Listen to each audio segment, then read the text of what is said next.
Okay, so today we're all striving to avoid this whirlpool of irrelevance.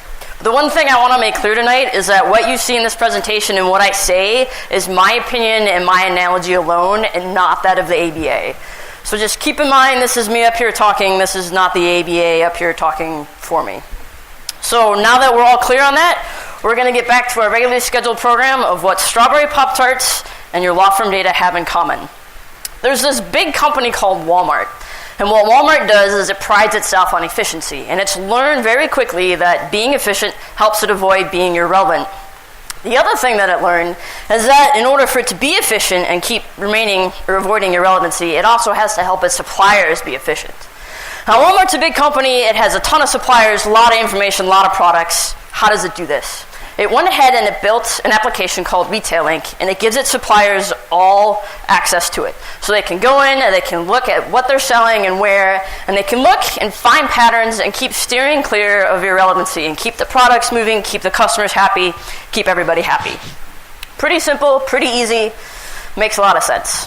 One company in particular has been rather good at doing this and is a rather interesting story. Kellogg's makes a lot of products, including Pop-Tarts. And one thing it found through all of its data is that when there are hurricanes, Pop-Tarts sell out, like immediately. It's quick. Great, right? They just need a little bit of weather data. They can kind of predict what's going on. They know that Pop-Tarts are going to sell out. Awesome. We'll have revenue wherever.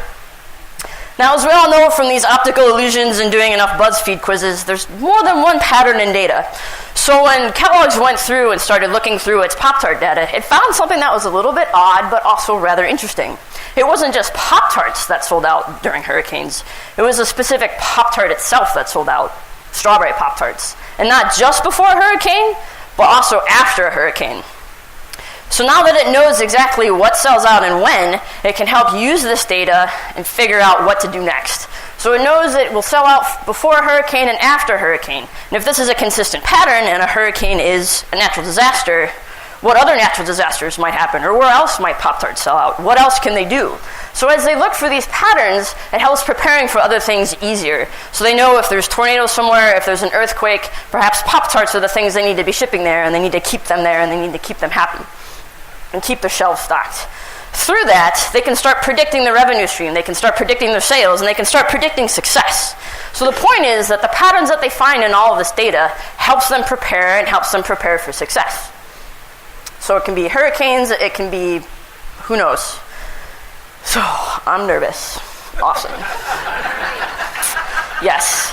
So as I've said, the point is to find these patterns within the data that they already have, and it helps them steer clear of this whirlpool of irrelevance, helps them keep their customers happy, it helps keep Walmart happy, it helps keeps their revenue stream flowing. It's kind of an all nice win-win all around for everybody. And I'm kind of jealous because they know more than I do. But I bet there's somebody out here who's got this thought that A, I'm not Walmart, and B, I don't have a product to sell. Which is true. You're not Walmart, you don't have a product, but you do have data. I have data. The difference for us, though, is that we need to think of data as something not necessarily a physical product on a shelf. We need to think of data as anything. And for me, when I think of data, I think of thoughts, and I keep track of all my thoughts in Evernote.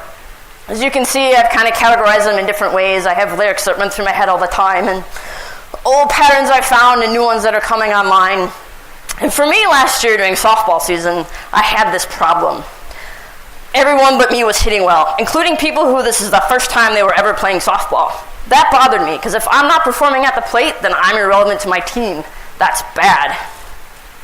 So I started trying to figure out what was going on. Everybody else was hitting better than I was. Everybody else was doing better. That was such a problem. And then it occurred to me that I was paying too much attention to what everybody else was doing and not at all to what I was doing. So one night, I sat down at the dinner table and I wrote down every single thought that I had when I went up to the plate. And I noticed that every single thought I had was my really nasty, evil inner critic just like telling me everything I was doing wrong. So I had to set that aside and sit down and think like, okay, what is my Strawberry Pop-Tart? What is the one thing I can do that's going to help me succeed at the plate? Looking through all my information, I found out that one, writing was key, and two, it was a particular kind of writing that actually helped. It was documenting things. So when I'm writing down particular steps, or when I'm going through certain steps, my inner critic shuts up. So I tried an experiment. At the plate, I walked myself through how to bat. how to line up door knocking knuckles, how to stand, remember to follow through and connect and swing all the way through and be done. And I just repeated that over and over and over at every at-bat. And as the season wore on, I got better. I learned that this repetition of objectivity for me is my key to success. That repetition of objectivity is my Strawberry Pop-Tart, and that's how I have to succeed. So my challenge for you guys tonight is to think, what is your Strawberry Pop-Tart? What is it that you already have in your data that you can use to help find your path to success and avoid this whirlpool of irrelevancy? Kind of sounds a little daunting. I found it daunting myself. So what I want you to do is think of who your top 10 most profitable clients are and write them down. Write every single one of those 10 down wherever you think they are. Tonight, when you go back to your room, look them up. See if it's right. See if they are the top 10 most profitable clients. If not, find the ones that are. And when you find them, look a little deeper and figure out what makes them profitable. Is it the referral sources where they come from? Is it what you charge? Is it the amount of time you spend on them versus others? Whatever it is, find it.